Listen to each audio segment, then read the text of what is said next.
Hello students, we have studied the chapter Traders, Kings and Pilgrims. So now we will do the exercise of this chapter. अब हम इस chapter के questions and answer करेंगे.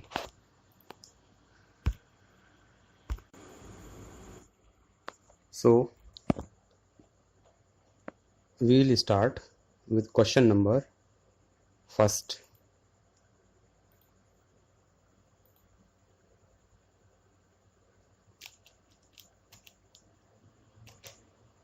Match the following. Words को match करना है.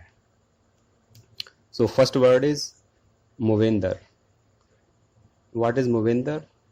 आई have told you in the topic that we have studied in new kingdoms along the coasts. यानी coast के किनारे जो इंडिया की जो इंडियन ओशियन के किनारे सी कोस्ट है, उसमें किन स्टेट्स का, किन किंगडम्स का राइज हुआ था, उसमें ये आपको डिस्कस किया गया था. Muvendar. Muvendar refers to Cholas, Cheras and Pandyas. So basically ये 3 किंगडम्स थे जिनको मोवेंदर कहा गया है. And these are discussed in Sangam poems. जो संगम की पोएम्स होती थी उनमें इन किंगडम्स को डिस्कस किया गया है. The next is lords of Dakshinapath. Dakshinapath का लॉर्ड किसे कहा जाता था? As we know, सातवाहनास were called lords of Dakshinapatha. ये जो सातवाहन्स थे वेस्टर्न इंडिया में इनका ऑक्यूपेशन था और these are called lords of Dakshinapatha. पूरा इनका जो साउथ इंडिया था उस पे जो डेक्कन वाला पार्ट था उस पे इनका पूरा ऑक्यूपेशन था. सातवाहन रूलर्स में एक बहुत ही फेमस रूलर थे जिनका नाम था गौतमी पुत्र Satakarni. He was a very famous ruler of the सातवाहनास. So next word is अश्वघोषा. Who was अश्वघोषा? अश्वघोषा was the court poet of ruler Kanishka. जो कनिष्क रूलर थे उनके ये कोर्ट में एक पोएट हुआ करते थे. And he has written the famous biography of Gautam Buddha named Buddhacharita. So अश्वघोषा is related to Buddhacharita. Kanishka जो थे ये एक कुषाण शासक थे. Kanishka was a Kushan ruler and basically the central Asia was the occupied land of Kushans and later they occupied the northwest of India. And now next word is Bodhisattva. Bodhisattvas. We know that during the Kanishk there happened a fourth Buddhist council. Fourth Buddhist council हुई थी कनिष्क के period में और इसी fourth Buddhist council के दौरान जो Buddhist religion था वो 2 सेक्ट में डिवाइड हो गया था. First was Mahayana and second was Hinayana. So in the Mahayana there comes a new concept which is called Bodhisattvas. So Bodhisattvas क्या होते थे? The people who has gained the enlightenment are called Bodhisattvas. वे लोग, बुद्धिस्ट धर्म को मानने वाले वे लोग जिन्हें एनलाइटमेंट मीन्स ज्ञान की प्राप्ति हो चुकी है, these are called Bodhisattvas. So Bodhisattva is related to Mahayana Buddhism. Okay. And in the Mahayana Buddhism the statues of Gautam Buddha were made and worshipped. And in Hinayana Buddhism the signs जो सिंबल्स जिन्हें कहा जाता है, जो सिंबल्स होते थे उनको उनको प्रे किया जाता था, और महायान में जो स्टैचूज थे उनको प्रे किया जाता था।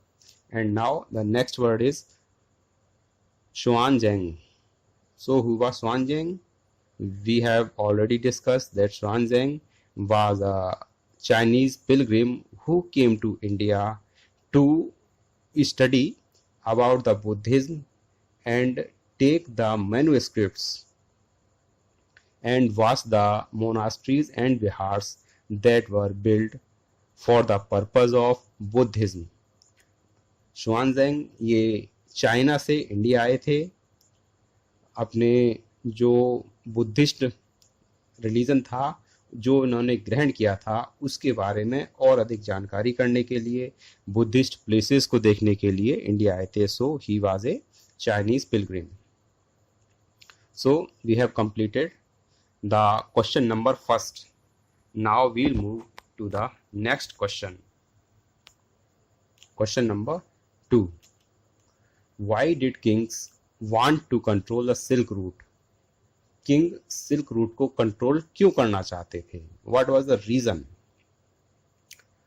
So, as we know, first of all, what is Silk Route? Silk Route is the route that was used by the traders to carry silk from China to other parts of the world. China में सबसे पहले silk को discover किया गया था. Silk के fabric वहाँ बनाए जाते थे, और ये जो सिल्क के फैब्रिक्स होते थे, these are very beautiful and charming. So they are loved by almost every ruler, but these are very costly. So these fabrics, these are traded from China to different parts of the world. So जिस path पे silk को ले जाया जाता था China से दूसरे kingdoms में, दूसरे एरियाज में, that was called Silk Route. Okay, now answer of this question is कि क्यों जो किंग्स थे वो सिल्क रूट को कंट्रोल क्यों करना चाहते थे. एज वी नो कि जो ट्रेडर्स होते थे वो चाइना से सिल्क को ले आते थे, और रास्ते में जो भी किंगडम पड़ता था वो किंगडम इन पे टैक्स लगाता था, इनसे टैक्स लेता था, जिससे कि उस किंगडम की इनकम होती थी, रेवेन्यू जनरेट होता था. So it was an additional source of revenue for the Kings. Okay, जितना ज़्यादा रेवेन्यू होगा उतनी अच्छी उस किंगडम की इनकम होगी, एंड जितने ज़्यादा ट्रेडर्स वहाँ से निकलेंगे तो उतनी ज़्यादा उस किंगडम की इनकम होगी. इसके अलावा ये जो ट्रेडर्स थे ये गिफ्ट और ट्रिब्यूट्स भी देते थे उन किंग्स को जो कि इनके रास्ते में पड़ते थे. So every ruler in the way of silk route want to control the silk root.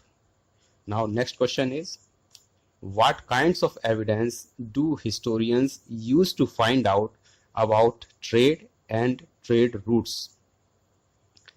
Question ये पूछना चाह रहा है कि ट्रेड और ट्रेड रूट्स को फाइंड करने के लिए हिस्टोरियंस किस तरीके के एविडेंस ढूंढते हैं.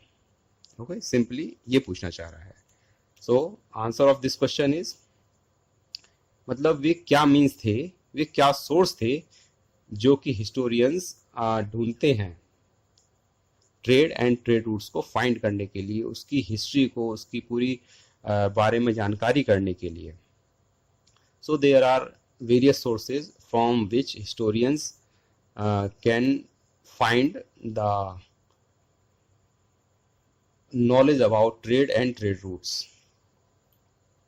First of all we can say literature of the concern period. उस समय के जो भी लिटरेचर था, लिटरेचर कहते हैं हिंदी में साहित्य, तो जो भी लिटरेचर था उससे ट्रेड और ट्रेड रूट्स के बारे में जानकारी मिलती है, और जानकारी मिलने से हिस्टोरियन को हेल्प मिलती है. And second is ancient coins. जो भी कॉइन्स उस समय चलती थी वो जब कोई ट्रेडर ट्रेड करता था, व्यापार करता था, तो वो एक स्थान से दूसरे स्थान तक उस कॉइन को ले जाता था, जिससे कि ये पता लगता था कि किसी पर्टिकुलर प्लेस का दूसरे प्लेस के साथ जहाँ पे कॉइन्स मिल रही हैं क्या संबंध है, because coins are transferred from one place to another, so there is a trade between the two different places. So third is different types of pots. We know that different types of pots, bowls, etc. are found in different places, and these pots are characterized by different specialities. इनकी different different specialities होती थी, जिससे कि जो historians हैं उनको trade routes के बारे में और ट्रेड के बारे में इंफॉर्मेशन मिलती थी. So this is question number 3. Now we will do next question. Question number 4. What were the main features of Bhakti? Bhakti के मेन फीचर्स क्या थे? So as we know, Bhakti became the central figure in the Hinduism. हिंदू धर्म में भक्ति एक central figure बन गई थी. एंड ये इतनी पॉपुलर क्यों हुई थी? बिकॉज जो भी पर्सन भक्ति को अडॉप्ट करता था, तो आइदर ही इज पुअर और he is rich, there is no matter, कोई फर्क नहीं पड़ता था कि वो अमीर है या गरीब है या शूद्र है या पंडित है, कोई फर्क नहीं पड़ता था. सो ही कैन अडॉप्ट भक्ति, और अपनी इच्छा अनुसार according to his will he can choose the deity and do the prayer for that deity. So main feature of Bhakti was Bhakti become a central figure of Hinduism. Hinduism का central figure बन गई थी. Okay, this Bhakti became most popular, and there are several deities like Shiva, like Vishnu, several goddesses like Durga, Kali,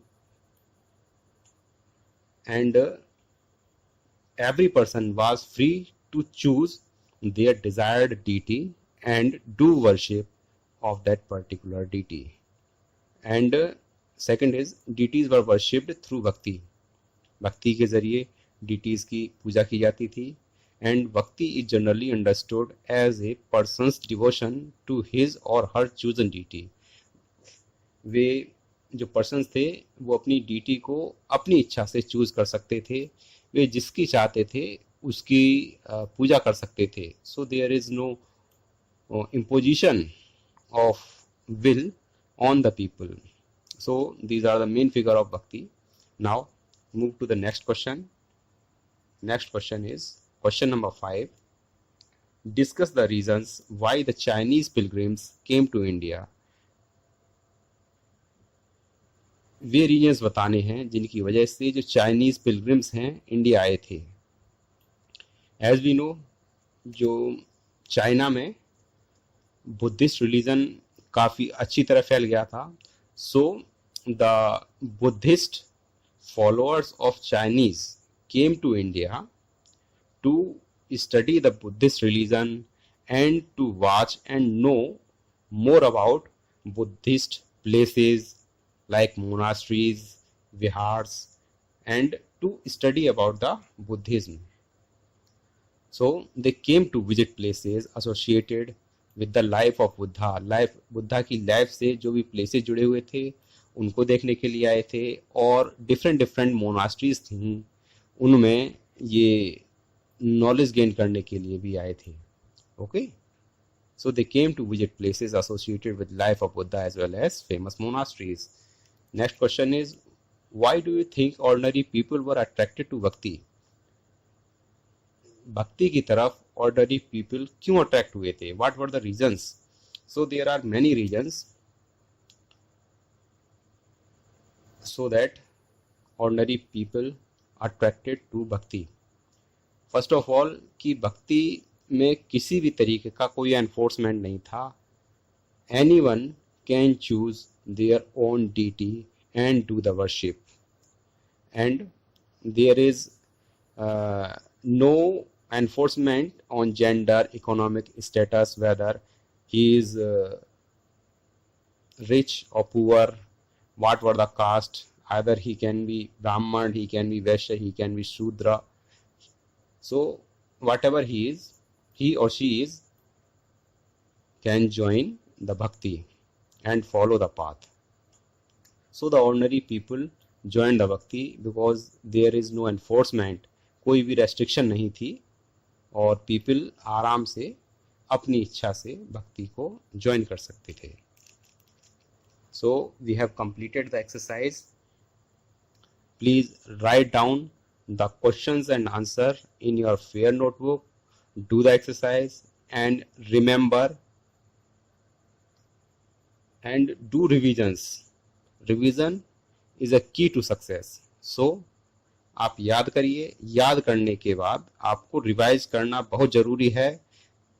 As you more revise, the topics gets stronger and stronger. आप उसको जल्दी नहीं भूलेंगे. जितना अधिक रिवाइज करेंगे उतने लंबे समय तक आपको चीजें याद रहेंगी. सो this is all about chapter. Now इस चैप्टर के बाद वील स्टार्ट जियोग्राफी. जियोग्राफी जो कि अभी तक स्टार्ट नहीं हुई है, मैम ने कराई थी, but we'll do geography. Okay, so next turn से वील स्टार्ट जियोग्राफी. ओके.